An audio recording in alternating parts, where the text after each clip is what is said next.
Am I? He asked pathetically. No, Marvin, lilted Trillian. That's just fine, really. I wouldn't like to think I was getting you down. No, don't worry about that, the lilt continued. You just act as comes naturally, and everything will be just fine. I'm sure you don't mind? No, Marvin, like lilted Trillian. That's just fine, really. Just part of life. Marvin flashed her an electronic look. Life, said Marvin. Don't talk to me about life. He turned hopelessly on his heel and lugged himself out of the cabin. With a satisfied hum and a click, the door closed behind him. I don't think I can stand that robot much longer, Zaphod, growled Trillian. The Encyclopedia Galactica defines a robot as a mechanical apparatus designed to do the work of a man.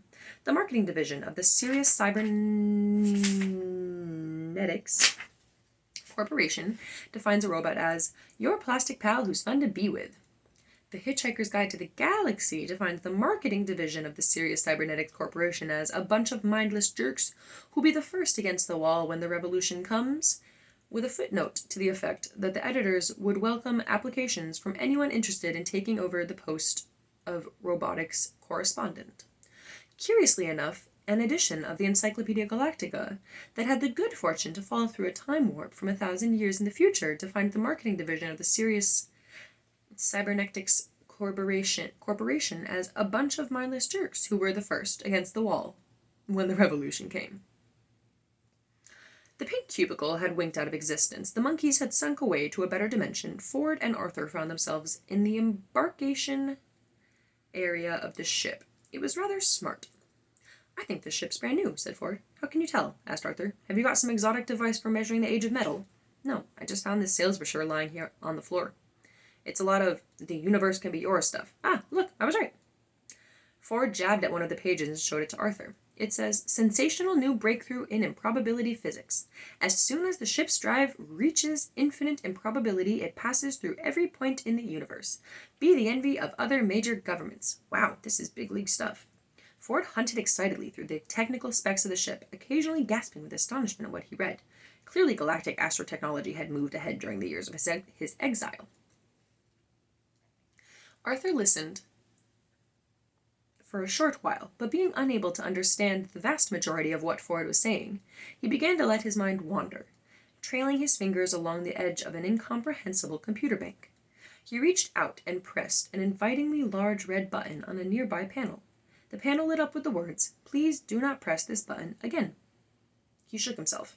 Listen, said Ford, who was still engrossed in the sales brochure, they make a big thing of the ship's cybernetics. A new generation of Sirius Cybernetics Corporation robots and computers with the new GPP feature. GPP feature? What's that? Oh, it says genuine people personalities. Oh, said Arthur. Sounds ghastly. A voice behind them said, "It is." The voice was low and hopeless, and accompanied by a slight clanking sound. They spun round and saw an abject steel man standing hunched in the doorway. What? They said. Ghastly, continued Marvin. It all is. Absolutely ghastly.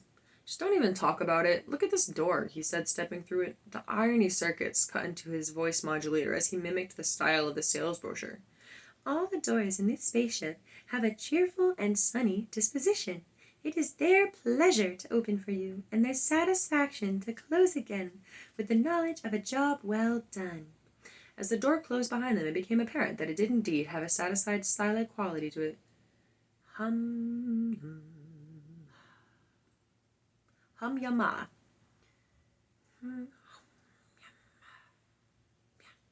It said.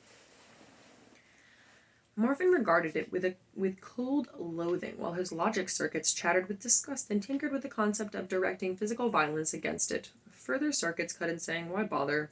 What's the point? Nothing is worth getting involved in.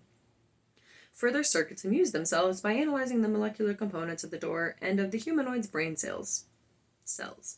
For a quick encore, they measured the level of hydrogen emissions in the surrounding cubic parsec of space and then shut down again in boredom. A spasm of despair shook the robot's body as he turned. Come on, he droned. I've been ordered to take you down to the bridge. Here I am, brain the size of a planet. And they asked me to take you down to the bridge. Call that job satisfaction? 'Cause I don't.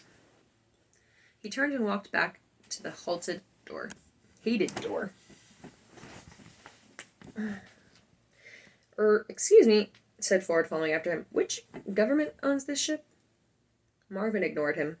You watch this door, he muttered. It's about to open again. I can tell by the intolerable air of smugness it suddenly generates. With an ingratiating little whine, the door slid open again, and Marvin stomped through. Come on, he said.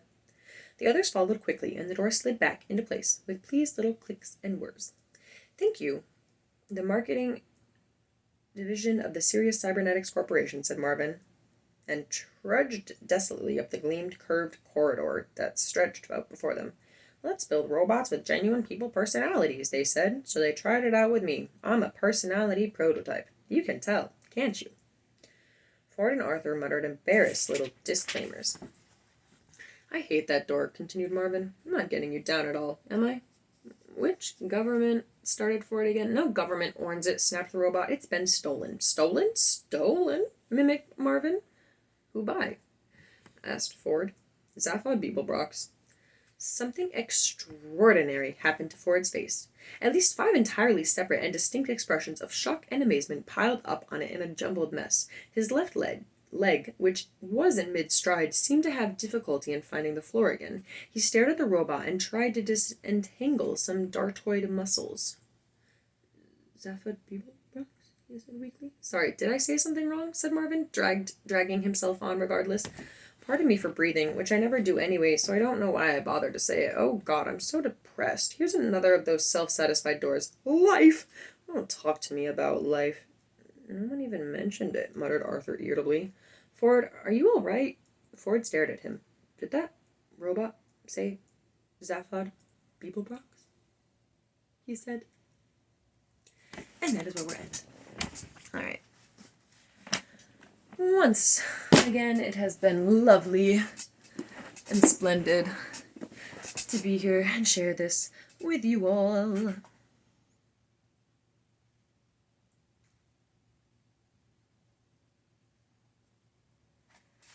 And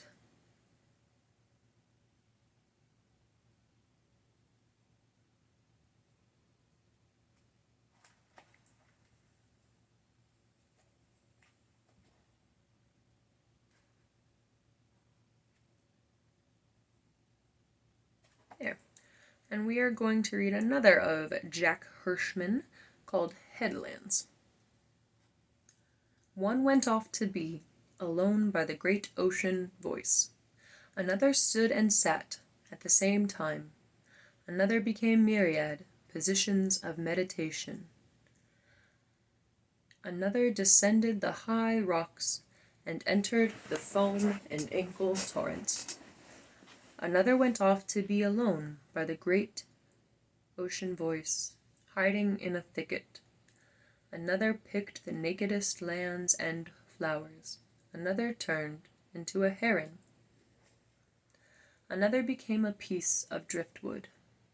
The one near the beginning of the poem became the wave, and later was upon the earth.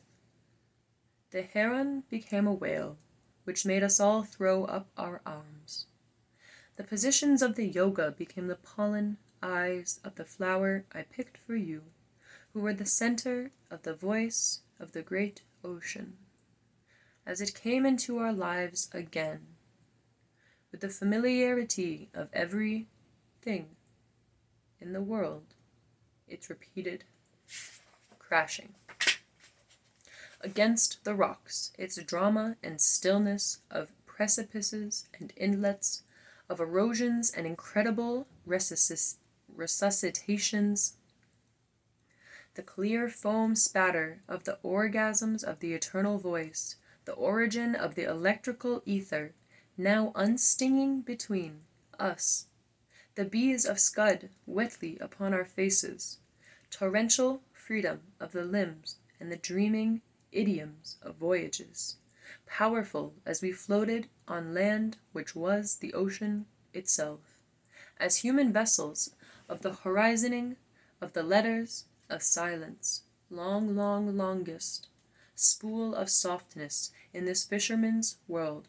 deep, deep, deepest sounding of the life both whole and jettisoned, in instances of wave white, foamed curries of the intangible, our throats, our singing throats, stilled in this immensely felt, in our mouth of silence and turbulence, our deaths stilled. At the point by the touch of this long life stretched out before us like a fortune told by rainbows. I appreciate you all for coming. I appreciate you all. Whatever it is that you are.